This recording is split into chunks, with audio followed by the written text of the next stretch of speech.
नमस्कार दोस्तों, मैं डॉक्टर भूपेंद्र सिंह फौजदार आज आपके सामने एक ऐसे टॉपिक को लेके आया हूं जो काफी टिपिकल लगता है। उसमें क्या है कि तुम लोगों को ध्यान देना है, जैसे कि सालाक्य तंत्र एक सब्जेक्ट आता है जिसको ईएनटी के नाम से जाना जाता है आयुर्वेद में और नेचुरोपैथी के वाले सब्जेक्ट में। ईएनटी जिसको अपन सालाक्य तंत्र बोलते हैं। अब इसमें सालाक्य तंत्र में क्या है, कई बच्चे परेशान रहते हैं कि सालाक्य तंत्र को पढ़ा कैसे जाए, इसकी बीमारियां याद नहीं होती हैं, संख्याओं में बहुत कंफ्यूजन रहता है। तो आपके सामने एक बहुत अच्छा मैं डायग्राम लेके आया हूं, वो जो इंसान का डायग्राम है उसको हम थोड़ा सा समझने का प्रयास करेंगे।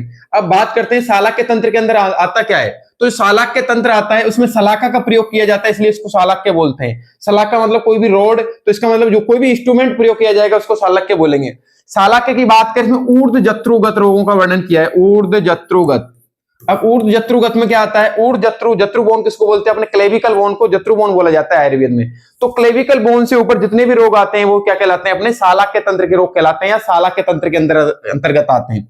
अब इसमें देखते हैं कि हम याद कैसे करेंगे, टोटल किस हिसाब से याद करेंगे। जैसे आंख है, आंख में मतलब 76 प्रकार के रोग आंखों से देखे जाते हैं। ठीक है, क्यों? क्योंकि जो 76 है वो धारा 76 किस पे लगती है, बलात्कार पे लगती है। मतलब गलत नजर से नहीं देखना, तो अपने को याद रखना है 76 से कभी भी गलत नहीं देखना। इसका मतलब देखने से रिलेटेड आ गया तो 76 हो गया।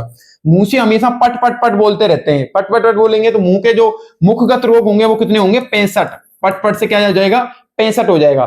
फिर उसके बाद में अपन बोलते किससे, गले से, तो बोलेंगे तो खतरा हो जाएगा। तो 17 पे खतरा, तो खतरा पे मतलब गले के कितने हो गए, 17 रोग हो गए। उसके बाद में तिलक लगाते हैं, तो तिलक कैसे लगाएंगे, ब्राह्मण 11 नंबर का तिलक लगाते हैं। तो इसको 11 जो शिरोगत रोग कितने हो गए, 11 हो गए। शिरोगत रोग कितने हो गए, 11 हो गए।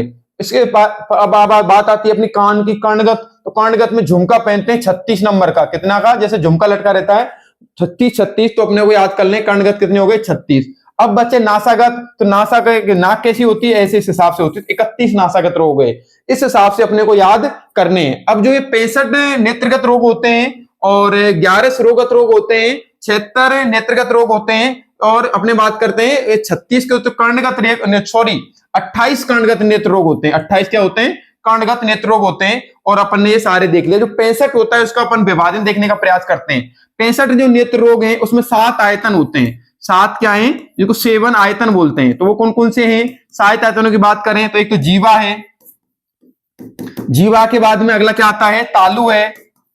तालु से तानु याद कर लेंगे। जीवागत 5 होते हैं और तालुगत 9 होते हैं। जीवा है, तालु है, कंठ है, कंठ मतलब 17 अपने को पहले ही पढ़ लिया। उसके बाद में तालु मूल हो गया या दंत हो गए, दंतगत होते हैं 8 और दंत मूलगत होते हैं 15।